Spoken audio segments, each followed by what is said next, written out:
Y el conflicto en Medio Oriente se ha calmado, al menos por el momento, gracias a la intervención de los Estados Unidos. Acá hay una pelea muy marcada en muchos aspectos y de hace mucho tiempo entre estos dos países, Israel e Irán. Ellos tienen diferencias ideológicas y diferencias políticas de todo tipo. Y Israel, como es aliado de los Estados Unidos, hace tiempo que le estaba presionando para que intervenga, ¿verdad? Y en todo caso, la idea de Israel era una ofensiva brutal contra ¿cómo es que se llama? No me viene el nombre, Irán. Ahí está. Y el otro la misma cosa, era Irán también. Irán, a diferencia de Israel, quiere la destrucción total del Estado de Israel. No reconoce luego políticamente la existencia de ese Estado y quiere muerte a ese Estado. Y entonces lo que pasa es que Israel ve esto con una visión existencial, una necesidad existencial, defenderse y destruir ese régimen que ahora tenemos en Israel, en Irán. ¿Qué hay en Irán como modelo de gobierno? Tenemos una teocracia musulmana fundamentalista. Y sabemos cómo es el estilo de esta cultura, ¿verdad? Todo eso, esa narrativa, ese discurso, ese cuento de los globalistas de que podemos tener fronteras abiertas y todo el mundo integrarnos, no es cierto. La cultura que rige en el Medio Oriente es diametralmente opuesta, muy diferente a la cultura occidental. Entonces, ellos tienen muy arraigada la cuestión de la religión. No podemos nosotros abrir las fronteras para mezclarnos todos los unos con los otros porque esto no va a funcionar. Entonces, el cuento chino del globalismo, de las fronteras abiertas, es una gran mentira. Entonces, ¿qué pasa? Se agudizaron los conflictos entre Israel y el otro país, que no sé, Irán no se me queda, Irán quiero decir, claro. No, Irán ya. No, y por eso el nombre. Entonces, Israel versus Irán. Y como se alzó, digamos, el tenor de los conflictos, intervino Estados Unidos porque el tema que plantea Israel es de que Irán está a punto de tener armas nucleares y van a destruir Israel. Esa es la historia de siempre. Entonces le dijeron a los Estados Unidos, vos tenés ellos no tienen la capacidad militar como los Estados Unidos, ¿verdad? Y que son armas especiales en este caso para lo que ellos quieren. Que supuestamente tienen sus armas nucleares en búnkeres, que están bajo tierra en una montaña, y los Estados Unidos tienen el armamento como para hacer ese tipo de trabajo.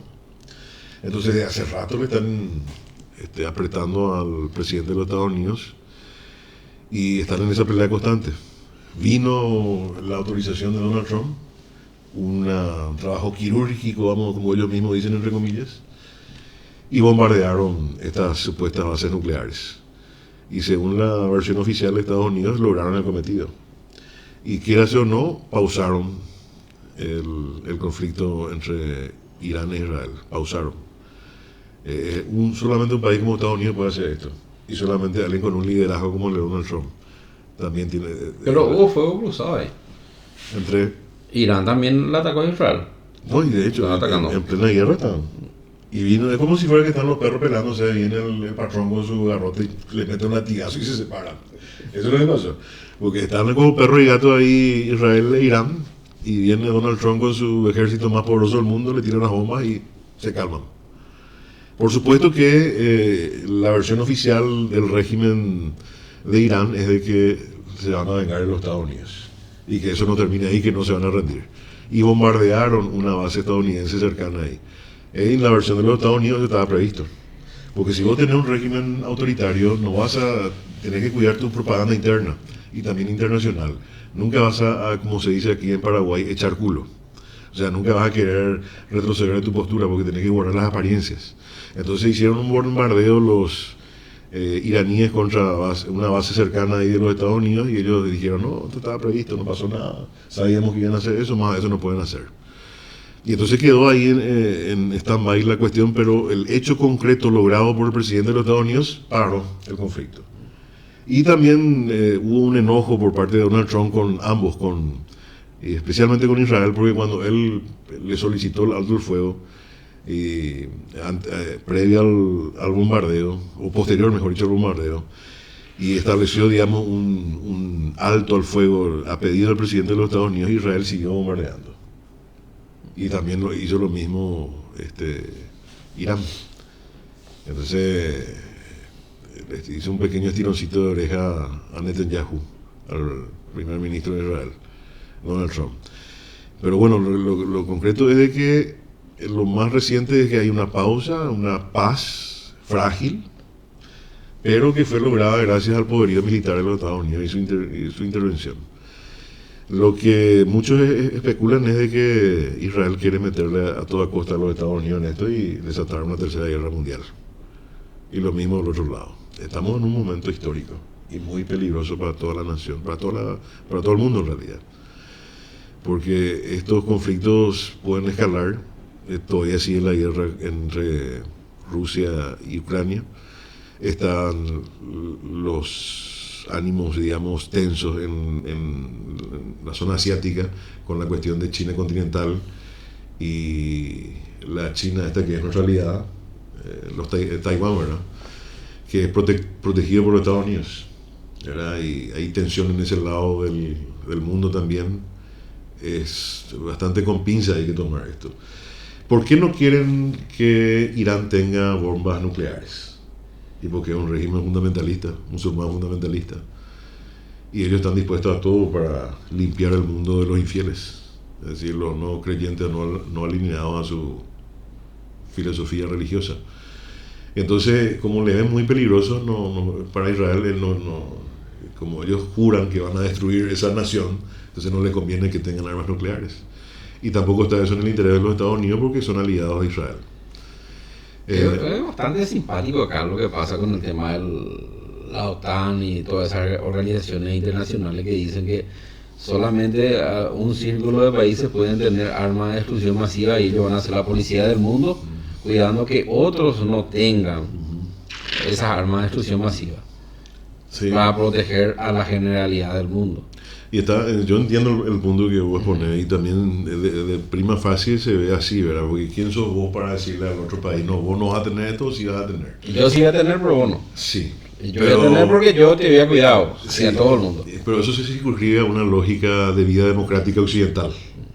Pero tenemos que tener en cuenta el factor práctico, el factor de hechos, el factor realidad. Si vos alcanzás a ser un país poderoso como los Estados Unidos, vas a querer imponer tus posiciones. En el momento en que vos llegues a tener el poderío militar, económico y cultural, vas a querer imponer cosa que van a hacer los iraníes, van a hacer los gazatíes, cualquiera va a querer hacer eso si tiene el poder militar y económico que tienen los Estados Unidos. Entonces, cuando vos alcanzas ese nivel, lo que vas a hacer es proteger tu posición. No vas a permitir que otros te amenacen eso que vos has logrado. Vas a ser únicamente el policía del mundo porque si no vas a perder tu posición. Son hechos prácticos. ¿Quién es el país en el planeta que tiene la posibilidad de hacer lo que hizo ahora Estados Unidos? Pelea salvaje ahí en Medio Oriente, llega un garrotazo militar, se callan toditos. Se tranquilizan todito, al menos de momento. No hay forma, no hay otro país que pueda hacer eso. Y si vos estás en esa posición, vas a querer mantener esa posición. Si era al revés la cosa, si lo lograba ese poderío militar y económico Irán, y ellos tienen su cultura musulmana, tienen su estilo de vida, ¿vos crees que ellos no van a querer imponer y convertirse en los nuevos Estados Unidos y decirle, ahora vas a hacer lo que yo te diga, no vas a tener esto, no vas a tener lo otro? Siempre va a ser así. Nunca va a dejar de ser el más poderoso que imponerse sobre el otro. Siempre va a ser así. Pero nosotros no podemos, nosotros estamos identificados con la cultura occidental. Tenemos una base filosófica, moral, que deviene del cristianismo y del judaísmo. O sea, nuestra base moral es el mundo judeo-cristiano. Entonces nosotros no podemos estar al lado de gente que cree totalmente lo contrario, al revés de lo que nosotros creemos. Entonces, en el caso del Medio Oriente, ellos creen, aparte de los árabes, está la cultura musulmana, y ellos tienen un arraigo hacia lo religioso mucho más profundo de lo que nosotros tenemos. Y ellos creen en un profeta que se llama Mahoma, que murió en el 622, si mal no recuerdo, después de Cristo. Y esa es su visión religiosa, digamos, del mundo, y hay dos vertientes de esos musulmanes repartidos en el mundo. Y la vertiente dominante es la que se conoce como sunnita. Hay sunitas y chiitas dentro de la creencia musulmana. Y los que están gobernando ahora, los mayoritarios son los sunitas, y la minoría es chiita. Y los que gobiernan ahora Irán, ¿verdad? Son chiitas, fundamentalistas. ¿Y cuál es la diferencia entre los unos? Los dos creen en Mahoma, ¿verdad? Pero cuando murió Mahoma, tenía que haber un sucesor. Y hubieron dos sucesores. Un sucesor fue Abu Bakr, que fue el producto, digamos, del consenso de los líderes religiosos. Y había otro sucesor que era el primo y el yerno de Mahoma, que se llamaba Ali. Entonces los que le siguieron a Ali son chiitas. Y los que siguieron el consenso de la comunidad religiosa, que era Abu Bakr, son los sunitas. Y ellos son la mayoría. Y no son, entiendo yo, hasta lo poco que sé, que ellos no son fundamentalistas, pero los chiitas sí lo son. Y fundamentalista significa que vos aplicás a rajatabla lo que es tu creencia. Vos no sos musulmán, sos enemigo. Vos no crees en mi Dios, vos sos un infiel. Entonces, ¿qué hacemos con los infieles? Le matamos a los infieles. Eso es ser fundamentalista. Y tienen en Irán un régimen de esa naturaleza, un régimen chiita, teocrático. Pero no crean que, digamos, ese régimen está ahí por voluntad popular, porque ganaron las elecciones. Ahí no hay elecciones, por la fuerza tomaron el régimen. Y no hay un contento generalizado en el país por ese régimen. Porque ese régimen lo que hace es financiar una potencia, Irán. Y financian grupos terroristas, como los muchos que hay. Y por eso no se les quiere, ni su propia población está contenta con eso, porque imagínate, están llegando al borde de una tercera guerra mundial esta gente. Y lo mismo también, algo similar pasa en Israel, donde ese señor Netanyahu tampoco es que es un ídolo total en cuanto al internamente con su población. Porque a mí me parece que Netanyahu en el fondo es un globalista. El problema es que cuando empezó la escalada, digamos, militar, la gente tiende a apoyarle al líder fuerte. Y actúa con mucha vehemencia Netanyahu contra Irán. Entonces eso le mantiene, digamos, en popularidad, al menos en lo que tiene que ver con la guerra, recibe el apoyo de su gente en Israel. Pero si sacas la guerra de por medio y le van a calificar a Netanyahu como líder de Israel, no es que le tiene a todo el mundo contento con él. Para mí que es un globalista. No tengo ahora los detalles como para comentarte, pero para mí que es un globalista. Puedo estar equivocado. Pero ese es más o menos el panorama que hay en Medio Oriente. Y Donald Trump ya tiene merecidamente ganado muchos premios Nobel a la paz. Porque Donald Trump es un tipo que no quiere la guerra. Él prefiere los negocios. Y que crezcamos así. Pero si no hay caso, va a tener que desenvainar su espada. Así es su carácter. Pero de que no busca el conflicto, no lo busca. De hecho, en su primer periodo, él no hubo ni una sola guerra. Y después cuando vino Obama, saturaron las guerras protagonizadas por Estados Unidos en el mundo. Este es el primer, y saben también que se conjetura con esto, como Donald Trump no es belicista, él no quiere la guerra. Y esa fue su promesa de campaña, que no se gaste más dinero los estadounidenses para cualquier lata para en el extranjero y que se solucionen los problemas internos. Entonces, a propósito le quieren empujar a la guerra. Le empujan y le presionan para que ahí rompa su promesa de campaña, porque si se mete a una guerra en el extranjero, y peor aún una tercera guerra mundial, ¿cómo va a dedicarse a solucionar los problemas internos que tienen los Estados Unidos? Que son terribles, porque ellos fueron también inoculados con el virus del socialismo. Entonces fue en declive Estados Unidos. Están a punto de perder todo lo que construyeron por culpa del socialismo. Con Biden, Kamala Harris. Y eso es lo que pasó ahí. Obama también. Obama, otro gran zurdo. Y toda esta gente destruyó los Estados Unidos. Destruyó. Si vos te vas a fijar en la estructura de los Estados Unidos, no es más como las películas que tenés carreteras impecables. Todo lindo, ahora está todo roto. Decadencia. En decadencia. Y socialismo. Política de fronteras abiertas, cualquiera entra. Como bien lo cuenta Donald Trump. Ahí entran gente que salió del manicomio, entran ilegalmente al país, gente que criminal de lo peor, de la peor calaña, que le sacaron de las cárceles de estos países sudamericanos, por ejemplo Colombia o Venezuela, y van y le meten a los Estados Unidos. Esa clase de gente nadie no quiere en su casa. Ese es el problema ahora mismo con la cuestión internacional. y estamos al borde de otra vez de una tercera. Convengamos que esta vez, al menos entre Irán y Israel, hay una alta influencia de la religión. Sí. Bien comentaste vos de Irán, que tiene el máximo líder, es un ayatolá que ellos le llaman, que sería Supremo líder. Algo así como el papa de los cristianos. Sí, una teocracia. Sí, pero concentra varios poderes. Y Israel no escapa tampoco a eso. Israel tiene una influencia religiosa Brutal, sí, judaísmo. Del judaísmo. Claro que sí. Y los dos tienen, sí, esos son notas, digamos, características de todo Medio Oriente luego. Nosotros nos relacionamos, como dije, con Israel por la cuestión del judaísmo. Sí. Porque nuestra religión, nuestra base moral está en eso. No igual, exactamente igual, pero esa es nuestra base, ¿verdad? La base judeo-cristiana como base moral. Y este factor religioso sería lo que hace que sea un poquito complicado de que se entienda a esta gente, Sí. que se sienten negociar y que se solucionen ya esos problemas. Creo que esta es la razón que alargan demasiado este conflicto ahí en la zona, porque ya hace rato ya que están teniendo conflictos, no puedan sentarse a conversar y tengan que estar viendo la forma en cómo van a liquidarse los unos a los otros. Imagínate. Y como la religión. Solamente que ellos llevan todo al extremo. Porque si vamos a poner, por ejemplo, el cristianismo, para comparar con el mundo musulmán, tenés ahí los chiitas y los sunitas, ¿verdad? ¿Y por qué se dividen? Porque ¿quién es el verdadero líder? El sucesor de Mahoma. No, este es el líder. No, este es el líder. ¡Ah! Y se matan entre sí. Pero entre los cristianos, pues no es así. Vino Lutero, el protestantismo, y salieron los protestantes. Pero nosotros no nos estamos acribillando y matando. No, porque... ¿Por qué era que Martín Lutero se enojó? Por el tema de la venta de los diezmos. Sí, la reforma. Pero convengamos que ya pasó también la religión cristiana, ya superó esa etapa. Las matanzas. O sea, ya evolucionó un poco más. Claro, Hubo. Antes, por ejemplo, estaba la Inquisición, ¿verdad?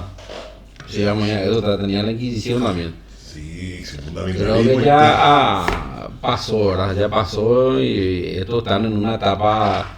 aún en esa etapa anterior, ¿verdad? Qué interesante acotación, doctor en jefe, porque si te fijas, el cristianismo, al menos el catolicismo, ya tiene más de 2000 años, ¿verdad? Funciona. Y el mundo musulmán empezó en el 622. Sí, pero no es tanto tampoco la diferencia. Pero 1622 es mucho, 1000 años de evolución de nadie. 1000 años mínimo de evolución. 1400. Y 1400 años de evolución de nadie. Y evolucionó, el cristianismo evolucionó. Y siempre estuvo muy ligado al Estado. Antes bueno, le evolucionó o le hicieron evolucionar también, según cómo se coloque el tema. Y porque antes se confundía religión con Estado. No, y por eso. El Papa tenía que ungir al rey. Y la misma cosa que está pasando en Irán, la verdad, que la autoridad religiosa del líder supremo, ¿verdad? Sí. Cosas que ya... Pero ellos tienen 1000 años de mayor evolución, pues. Sí. O sea, los cristianos. Y podríamos decir eso, interesante, muy interesante este tema. Y ojalá que no derive esto en una escalada así como pasó en 1914 y como pasó en 1939. Viendo esa perspectiva, medio que ya están los escenarios preparados para que estalle. O chipotete. Sí, están bastante avanzados los escenarios, porque se dan todos los condimentos. Todos pues, los conflictos que están ahí latentes. Tener, con lo que mencionaste vos, tener conflicto de Rusia con Ucrania. Y Taiwán, China-Taiwán también. China continental. Y es bastante jodido, estamos bastante jodidos. Y nosotros, es como si fuera que hay una chispa y explota todo. Así mismo, el ambiente está tenso, como si abriste la garrafa de tu cocina y prendes un fósforo y te va a la China. En nuestra región no hay tanto problema para que lleve a guerra. De Estados Unidos para abajo creo que no hay tanto inconveniente. El único inconveniente que tenemos es la corrupción y los carteles narcos. Y las ideologías políticas. Sí, solamente eso, pero no vamos a irnos nosotros a formar un ejército y vamos a irnos contra lo que están en el lobby, ¿verdad? Sí, pero cualquier cosa puede pasar pues, con una guerra de esa naturaleza, como la mundial. Nosotros tenemos que saber también de qué lado vamos a liar, ¿no? Y no poder estar bien con el diablo y con Dios al mismo tiempo. Pero está bastante lejos, no creo que acá incidan mucho. Al menos bélicamente no, pero económicamente obviamente va a incidir, pero bélicamente yo no sé. Económicamente va a ser un desastre. Sí, desastre va a ser, pero bélicamente no creo, no tenemos luego ejército acá para que le damos. Y si a alguno de esos locos se le antoja colonizar nuevamente Sudamérica, ponerle, ¿Quién te dice, verdad? Porque esa es la idea del pintor austriaco, el bigote acortado. Su idea era dominar el mundo, ¿verdad? Y si los musulmanes salen y dicen queremos que todos sean musulmanes ahora. Y depende de quién tenga el mayor poder. Bueno, lo que se va a imponer también lo va a hacer por algo. Porque tiene más fuerza. Porque tiene más fuerza. Y si son rusos, que todo ahora sea. Obviamente, si tiene más fuerza que nosotros no podemos oponernos tampoco. ¿Qué vamos a hacer? Y eso, pues, es el principio de realidad. Si viene acá en Sudamérica, va a entrar tranquilamente. No. Y son hechos, es facto. Nadie se va a oponer. No, ni Argentina ni Brasil. No tenemos las armas. No, el mayor del mundo es Estados Unidos. Y quién sabe qué tiene China, ¿verdad? ¿Quién sabe? Y ojalá que nos cale. Pero China, por ejemplo, es un caso raro, como ya dije, ya es un partido único, partido comunista, y tener una economía de mercado abierto, una potencia económica. El capitalismo les hizo crecer económicamente, pero en lo político son un gobierno autoritario. Uno puede agarrar un micrófono y bajarle la caña al presidente. No se puede. Te vas preso. No hay libertad de expresión. No puedo elegir otro partido que no sea el Partido Comunista. Pero tu economía es una maravilla. La economía sí puede. Eso es lo que es lo raro. Y es que libera el mercado. El Estado te da un margen para que vos actúes libremente en lo económico, en lo financiero. Esa fue la receta siempre, la receta para el mejoramiento económico de la gente siempre fue el capitalismo. Entonces los chinos, que son los comunistas más comunistas del planeta, dijeron, vamos a meter un poco de capitalismo acá. Metieron capitalismo y se enriquecieron. El tema de los chinos, estaba viendo un video bastante interesante que dijo que hay una empresa tecnológica de Estados Unidos, Apple principalmente, de que invirtió una suma bastante abultada en capacitar a la gente de China para que sea una mano de obra calificada para manejar todos los avances tecnológicos. La tecnología ahora es todo es microprocesadores, los componentes son todos chicos. Y eso no cualquiera. Vos te traes un celular, te dice, por ejemplo, vení y salvame un teléfono, no vas a saber cómo hacer. No. Te va a tomar meses entender. Y allá, por ejemplo, lo que dicen el tema de la diferencia entre ensamblar en Estados Unidos y ensamblar en China es que en Estados Unidos difícilmente vas a juntar 5 o 6 personas que estén calificadas para hacer ese trabajo. Sin embargo, te vas en China y tenés varios regimientos que puedan hacer eso. Y eso le hizo crecer a China. Y eso es lo que vos tenés ahora, ¿verdad? Pero ¿cómo sucedió eso? Dicen que Apple invirtió miles y millones de dólares como una inversión a un país que se está reestructurando o levantando luego de una guerra. Y le habrán dado incentivo para hacer eso. Y le capacitó fuertemente. Pero ¿por qué vos, una empresa yankee, te vas y hace eso? Pero hay cuestiones de poderes ocultos, ¿verdad? El poder detrás del poder, que nosotros solamente vemos la fachada de los estados, pero los estados, detrás de los estados siempre hay poderes fácticos, ¿verdad? Que no se ven, y otros intereses ocultos. El estado profundo que le llaman, ¿verdad? Y algo habrá ahí detrás. Nosotros solamente nos queda especular, pero evidentemente que algo hay detrás de hacer esa inversión enorme en China y de capacitarle fuertemente a los habitantes para que sean sumamente calificados para manejar la microtecnología que tenemos ahora. Sí. Hay algo detrás del estado profundo. Totalmente.